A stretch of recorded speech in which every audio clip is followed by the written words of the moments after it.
এতদিনে চিরসখা ধারাবাহিকের দর্শকদের মনে একটু শান্তি এলো। কৃষাণুর মা বাবার সামনেই কমলিনী মিঠিকে অপমান করে রশ্মি। তাই তো এবার সবাই মিলে রশ্মিকে চরম অপমান করে বাড়ি ছেড়ে যেতে বাধ্য করলো।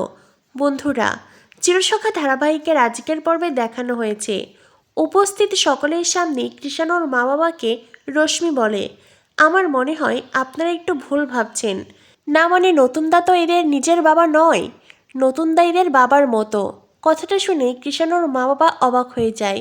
কৃষাণুর মা বাবা বলে, মানে বাবার মতো মানে কি?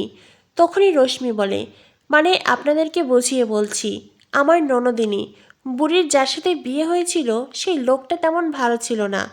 এই বলে লক্ষ্মীর দিকে তাকিয়ে রশ্মি বলে, মাইমা আপনি আমাকে ক্ষমা করবেন, আপনার ছেলে সম্পর্কে কথাগুলো বলছি, কিন্তু ওনাদেরও তো সত্যিটা জানার প্রয়োজন আছে বলুন। রশ্মির কথা শুনে কমলিনীর পরিবারের সবাই অস্বস্তিতে পড়েছে। তখনই রশ্মি তার কথা বলা শুরু করে, আসলে বুড়ির যার সাথে বিয়ে হয়েছিল সেই লোকটার চরিত্র ভালো ছিল না, মানে অন্য এক মেয়ের সাথে সম্পর্ক ছিল। যদিও অনেকদিন পরে বুড়ির বর তার দ্বিতীয় স্ত্রী আর ওই পক্ষের সন্তানকে নিয়ে ফিরে এসেছিল, কিন্তু অন্য এক কেসে তাদেরকে পুলিশ ধরে নিয়ে গেছে, আর সেই মেয়েটির থাকার ব্যবস্থা নতুনদাই করে দিয়েছে।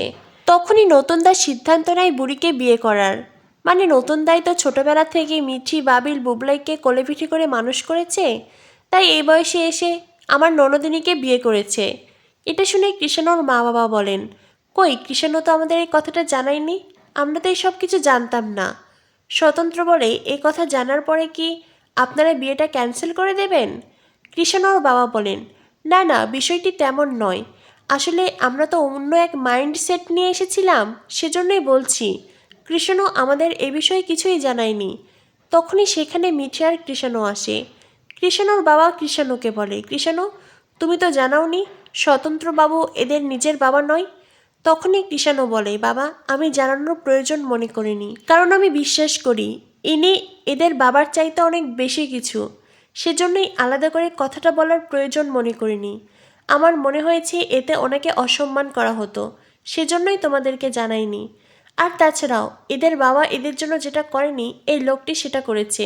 তোমরাই বলো না, একজন মানুষ যে কিনা জন্ম দিয়েছে কোনো দায়িত্ব পালন করেনি, আর অন্যদিকে আরেক মানুষ যে এদেরকে ছোটবেলা থেকে কোলেপিঠি করে বড় করেছে, এদের প্রতি সব দায়িত্ব পালন করেছে, তবে সেই লোকটি বাবার থেকে কি কোনো অংশে কম হলো? এখন তোমরাই বলো, এই লোকটিকে তোমরা কি বলবে? তোমরা কে কে বাবা বলবে না? তখনই কৃষাণুর বাবা বলেন, আসলে স্বতন্ত্রবাবু আপনি আমাদের ভুল বুঝবেন না, আমাদের ফ্যামিলিতে আমাদের সন্তানেরা কখনো আমাদের মিথ্যে কথা বলে না, তাই আমার ছেলে কথাটা কেন গোপন করেছিল সেটা জানতেই আমরা ওকে প্রশ্নটা করেছিলাম, কিন্তু ওর যুক্তি কথা শুনে আমার সব কথা হারিয়ে গেছে। সত্যিই তো আপনি তো এদের বাবা, এ বিষয়ে কোনো সন্দেহ নেই। এটা শুনে কমলিনী স্বতন্ত্রের মুখে হাসি ফুটে ওঠে। কৃষাণুর মা বলেন, আসলে এই মিঠির জীবনের দুর্ঘটনার কথা আমরা জানি, কিন্তু এ বিষয়ে জানতাম না তো, তাই একটু রিয়্যাক্ট করে ফেলেছি। তখনই কৃষাণুর মামি মামা বলে, মিঠির জীবনের দুর্ঘটনা? কি দুর্ঘটনা? এমনকি কৃষাণুর দিদিও এ বিষয়ে কিচ্ছু জানে না। কৃষাণুর মা বলেন, ওই আমাদের বাড়ি যেতেই ওর একটা অ্যাক্সিডেন্ট হয়েছিল, সেটাই বলছিলাম আর কি। তখনই মামা মামি বলে, ও আচ্ছা, তো মিঠি মায়ের কিছু হয়নি তো? আর কৃষাণু সে ঠিক আছে তো? তখনই কৃষাণুর বাবা মা বলেন, হ্যাঁ হ্যাঁ সব কিছু ঠিক আছে, এ নিয়ে চিন্তার কোনো কারণ নেই। তখনই রশ্মি বলে, এ বাবা, আপনারা নিশ্চয়ই আপনাদের আত্মীয় স্বজনদের কথাটা জানাননি তাই না? রশ্মির কথা শুনে কমলিনী মিঠি আবারও অস্বস্তিতে পড়ে। রশ্মি ইনিয়ে বিনিয়ে মিঠির জীবনের সেই দুর্ঘটনার কথা কৃষাণুর পরিবারের আত্মীয় স্বজনদের জানাতে চাইছে, এটা সবাই বুঝতে পারছে, কিন্তু কেউই ধরা দিচ্ছে না। কিন্তু কৃষাণুর মামি মামা তারাও বেশ কৌতূহলী। যদিও দিদি বারবার করে বোঝাতে চেষ্টা করছে মামা মামিদের যে মা বাবা যখন বিষয়টি জানে আর তারা যখন সবটা জেনে মেনেই বিয়ে ঠিক করেছে, আমাদের তো আপত্তি থাকার কোনো কারণ নেই। তাছাড়া মিঠির জীবনের দুর্ঘটনা হয়তো আর ব্যক্তিগত সমস্যা, সেটা জেনে আমাদেরই বা কী হবে? কিন্তু কৃষাণুর মামা মামির মনে আগ্রহ আর কৌতূহলের শেষ নেই। মিঠির জীবনে কেমন দুর্ঘটনা ঘটেছে যার কারণে বিয়েটা ক্যান্সেল হওয়ার মতন অবস্থায় যেত, সেই ঘটনাটা তারা জানতে চাইছে। তাই তো বারবার করে কৃষাণুর মামা মামি কৃষাণুর মা বাবাকে বলে, তোমরা যদি আমাদেরকে পুরো সত্যি নাই বলবে তবে এই বিয়েতে আমাদেরকে জড়ালে কেন? কৃষাণুর মামি বলেন, আমি তো এটাই বুঝতে পারছি না, এত ঢাক ঢাক গুড় কিসের? কি এমন দুর্ঘটনা ঘটেছে? তখনই মিঠি বলে, আমি বলছি আপনাদেরকে, আমি সেই দুর্ঘটনার কথা বলছি। কৃষাণু বলে, না মিঠি, তোমার বলার কোনো কারণ নেই। কৃষাণুর মা বাবাও মিঠিকে বলে, তোমার জীবনে যে দুর্ঘটনা ঘটেছে সেটা কৃষাণু আমাদের বলেছে, আমরা সেটা জানি। আর সব কিছু জেনে বুঝেই আমরা তোমাকে আমাদের বাড়ির বউ করতে এসেছি। তাই জনে জনে তোমাকে জানানোর প্রয়োজন নেই মা। তাছাড়া কতজনকেই বা তুমি এই কথাটা বলবে? এটা তো বলার মতন কোনো কথা নয়, তাই তোমার বলারও কোনো প্রয়োজন নেই। স্বতন্ত্র মিঠিকে বলে, মিঠি মা, ওনারা যখন চাইছেন না তুমি বলো না। মিঠি বলে, কিন্তু নতুন কাকু, আমি যদি এখন ওনাদের সামনে কথাটা না বলি তবে তোমার মামি শান্তি পাচ্ছে না। আমার মামির তো বিয়েটা ভাঙার একটা যথাযথ কারণ সামনে আনা প্রয়োজন। তখনই রশ্মি বলে, মিঠি তুই এটা কী বলছিস? মিঠি বলে, আমি তো ঠিকই বলছি মামি। তুমি তো তখন থেকে কথাটা বলতে উসখুস করছো। যতক্ষণ না পর্যন্ত ওনাদের বলতে পারছো তোমার তো শান্তি হবে না। সেজন্যই আমি তোমাকে একটু শান্তি দিতে চাই। রশ্মি বলে, মিঠি তুই এইভাবে আমাকে অপমান করছিস? আমি তখন থেকে ওনাদের কাছে তোর এত এত প্রশংসা করলাম, আর তুই আমাকে এত অপমান করছিস? প্রশান্ত তখন রশ্মিকে বলে, এই তুমি চুপ করো তো। তুমি যে মিঠির প্রশংসা কেন করেছো আর কি ভেবে করেছো সবটাই আমরা জানি, সবটাই আমরা বুঝি। আর তখন থেকে কি বলতে চাইছো সেটাও আমরা সবাই বুঝতে পেরেছি। এরপরেই কৃষাণুর মামা মামি বলে, আমি তো এটাই বুঝতে পারছি না আপনারা এই বিষয়টি এত গোপন করছেন কেন, কি এমন বিষয়? কৃষাণুর দিদি বলে, থাক না মামি, ওনারা যখন ব্যক্তিগত কথা বলতে চাইছেন না আমরা তো জেনেই বা কী করব। তখনই মিঠি বলে, আমি তো বলতেই চাইছি, আপনারাই তো শুনতে চাইছেন না। এরপরেই মিঠি বলে, কিছুদিন আগে আমরা কৃষাণুদের বাড়িতে যাওয়ার উদ্দেশ্যে বেরিয়েছিলাম। তখনই মাঝ রাস্তায় কিছু দুষ্কৃতীরা আমাদের গাড়ি অ্যাট্রাক করে। তারা আমাকে তুলে নিয়ে যায়। সারা রাত আমি তাদের ডেরায় ছিলাম। ভোরবেলা পালিয়ে এসেছি। এখন নিশ্চয়ই বুঝতেই পারছেন, সারা রাত ওরা নিশ্চয়ই আমাকে পুজো করেনি। আরও কি খোলাখুলিভাবে সবটা বলতে হবে? এটা শুনে কৃষাণুর মা মামি যেন আকাশ থেকে পড়ে।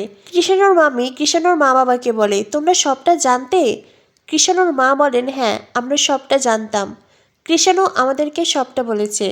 দেখো, মানুষের জীবনে দুর্ঘটনা ঘটতেই পারে। আজ মিঠির জীবনে যা ঘটেছে সেটা তোমার মেয়ের জীবনেও ঘটতে পারত, আমার মেয়ের জীবনেও ঘটতে পারত। কৃষাণুর বাবা বলেন, একদমই তাই। তখন কি তুমি তোমার মেয়েকে ঘরবন্দি করে রাখতে? দুষ্কৃতীরা যারা অপরাধ করেছে তারা বুক ফুলে ঘুরে বেড়াবে, আর তোমার মেয়ে গৃহবন্দী হয়ে থাকবে? সেটা নিশ্চয়ই তুমি চাইতে না। তাই এই বিষয়টি আমাদের কাছেও শুধুমাত্র একটি দুর্ঘটনা, অন্য কিছু নয়।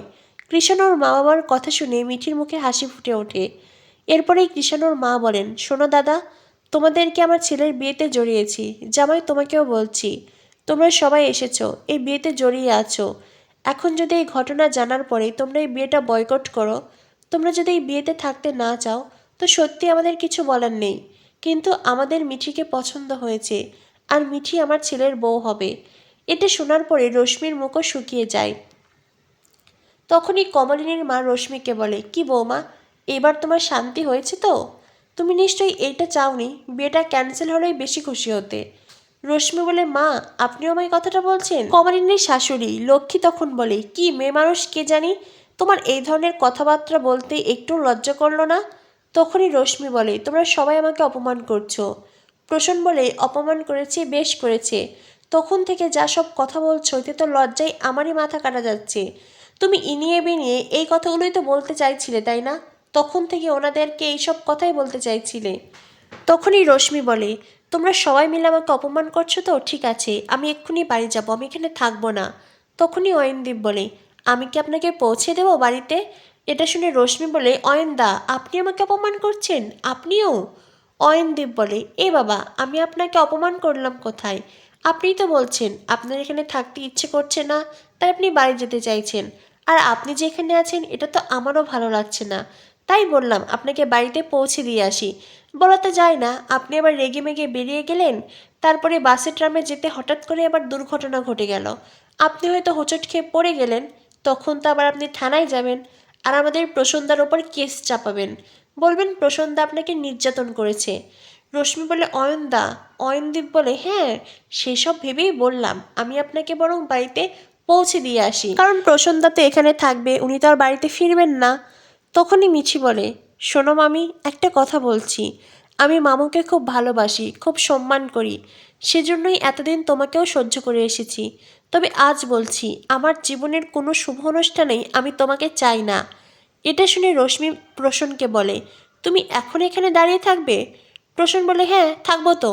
আমার ভাগ্নির বিয়ের পাকা কথা, আর আমি থাকবো না? তুমি বরং এখান থেকে বেরিয়ে যাও। কি বলো তো, তোমার মনে যে অন্ধকার ইতিমধ্যেই তুমি সবার মনে ছড়িয়ে দিয়েছ। আর তোমার কি মনে হয় তোমার মনের এই অন্ধকারের কথা মিঠি বুঝতে পারবে না? মিঠি যথেষ্ট বড় হয়েছে, মিঠি এখন সব কিছুই বোঝে। রশ্মি তখন বলে, বুড়ি, আজ এখানে যে অপমান হলো আমার, আমি সারা জীবন মনে রাখবো। তোমার মেয়ের বিয়েতে আমি থাকবই না। কমলিনী বলে, আমি তো তোমায় কিছু বলিনি বৌদি, তবে তুমি যা করেছো অন্যায় করেছো। রশ্মি বলে, অন্যায়? কিসের অন্যায়? তুমি যদি বুড়ো বয়সে বিয়ে করতে পারো তো আমি সেটা বলতে পারি না? স্বতন্ত্র বলে, আমরা তো বিষয়টি গোপন করতে চাইনি, আমরা তো বলতাম। ওনাদের সাথে তো আজই আমাদের প্রথম দেখা, আমরা নিশ্চয়ই সব কিছুই জানাতাম।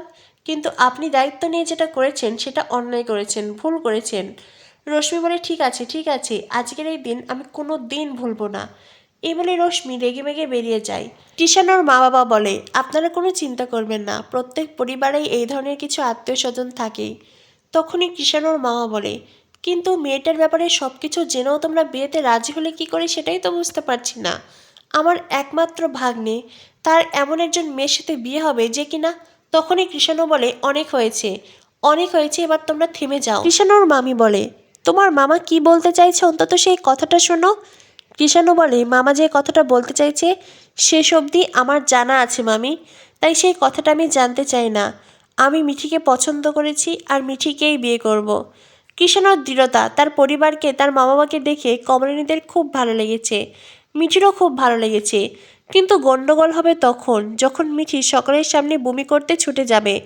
আর বর্ষা তো আছেই, বর্ষা সকলের কানে উস্কানিমূলক বিষ ঢালবে, যার কারণেই কৃষাণুর দিদি জামাইবাবুর মনে খটকা লাগবে। আর মামামি তো আছেই, সবাই মিলে মিঠিকে প্রেগনেন্ট প্রমাণ করতে উঠে পড়ে লাগবে। তবে কি কৃষাণুর মা বাবারও মন ঘুরে যাবে? আর কৃষাণু যখন জানতে পারবে পুরো বিষয়টি কমলিনী মিঠি হাইড করেছে, কৃষাণু কি পারবে মিঠিকে ক্ষমা করতে? কি হতে চলেছে চিরসখা ধারাবাহিকে? চিরসখা ধারাবাহিকের পরবর্তী আপডেট পেতে আমাদের সাথেই থেকো। ধন্যবাদ সবাইকে।